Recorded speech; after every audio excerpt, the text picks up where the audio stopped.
ഈശോമിശിഹായ്ക്ക് സ്തുതിയായിരിക്കട്ടെ. ക്രിസ്തുവിൽ സ്നേഹം നിറഞ്ഞവർ, ഈ ലോകത്തിൽ ജീവിക്കുന്ന നാമൊക്കെ നിരവധിയായ ഭാഗ്യവാന്മാരെക്കുറിച്ച് കേട്ടിട്ടുണ്ട്.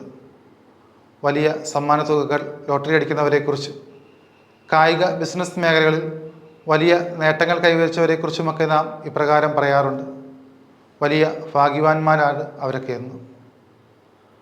ആരാധനാക്രമത്തിലെ 6-ാം ഞായറിലേക്ക് പ്രവേശിക്കുമ്പോൾ വിശുദ്ധ ലൂക്കായുടെ സുവിശേഷത്തിലൂടെ ആരാണ് യഥാർത്ഥ ഭാഗ്യവാന്മാരെന്ന് ഈശോ നമ്മെ ഓർമ്മപ്പെടുത്തുകയാണ്.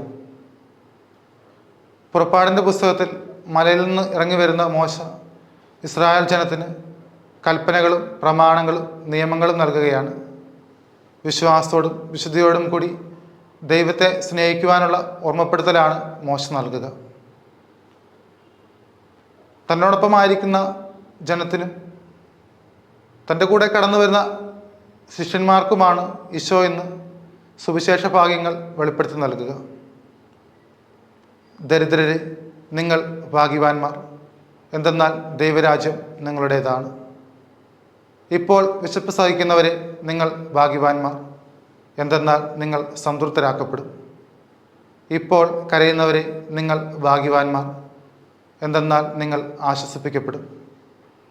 മനുഷ്യപുത്രൻ നിമിത്തം മനുഷ്യർ നിങ്ങളെ കുറ്റപ്പെടുത്തുകയും നിങ്ങൾക്കെതിരെ ദുഷിച്ചതായി പറയുകയും ചെയ്യുമ്പോൾ നിങ്ങൾ ഭാഗ്യവാന്മാർ, എന്തെന്നാൽ സ്വർഗരാജ്യം നിങ്ങളുടേതാണ്.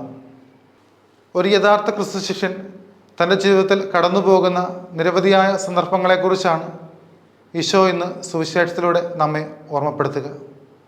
തൻ്റെ തന്നെ ജീവിതത്തിലൂടെ ഈശോ നമുക്കത് കാണിച്ചു തരികയും ചെയ്യുന്നുണ്ട്. നീതിനിഷ്ഠർ പന പോലെ തഴച്ചു വളരും, ദുഷ്ടരും അവരുടെ തലമുറയും നാശത്തിലേക്കും ദാരിദ്ര്യത്തിലേക്കും തിരികെ പോകും. ഇതായിരുന്നു ഇസ്രായേലിൻ്റെ വിശ്വാസം.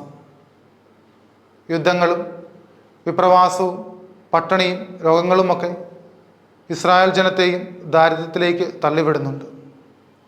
ദൈവസ്നേഹത്തിൽ നിന്നും ദൈവാശ്രയബോധത്തിൽ നിന്നും അവർ മാറ്റപ്പെടുകയോ തങ്ങൾ ദൈവത്തിന് പ്രീതികരമല്ലാത്തവരാണെന്നുള്ള പൊതുധാരണ സൃഷ്ടിക്കപ്പെടുകയോ ചെയ്യുന്നുണ്ട്. ഇവരുടെ മധ്യത്തിലേക്കാണ് ഈശോ കടന്നു വന്നുകൊണ്ട് നിങ്ങൾ ഭാഗ്യവാന്മാരെന്ന് അവരെ ഓർമ്മപ്പെടുത്തുക.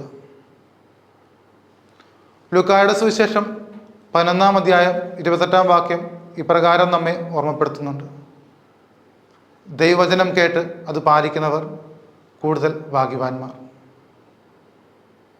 പ്രിയമുള്ളവർ, ലോകത്തിലെ സാമ്പത്തിക ഭൗതിക നേട്ടങ്ങളെക്കാളൊക്കെ ഉപരിയായി ക്രിസ്തുവിൽ ആശ്രയിക്കുന്നവരാണ് കൂടുതൽ ഭാഗ്യവാന്മാരെന്ന് സുവിശേഷം ഇന്ന് നമുക്ക് പറഞ്ഞു തരികയാണ്.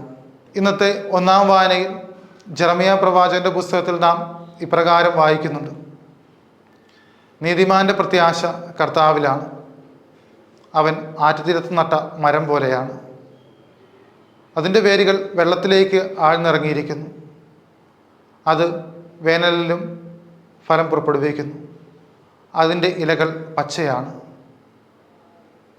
പ്രിയമുള്ളവരെ, ഓരോ വിശ്വാസിയും ക്രിസ്തുവിലാണ് പ്രത്യാശ വയ്ക്കേണ്ടത്. അവൻ്റെ വേരുകൾ ഈശോയിലേക്ക് ആഴ്ന്നിറങ്ങേണ്ടിയിരിക്കുന്നു. അത് പ്രാർത്ഥനയിലൂടെയാണ്. അവിടെ ഈശോയെ കണ്ടുമുട്ടുവാനും പ്രത്യാശയിൽ ജീവിക്കുവാനും ദൈവം നമ്മെ ഓരോരുത്തരെയും അനുഗ്രഹിക്കട്ടെ. ആമേൻ.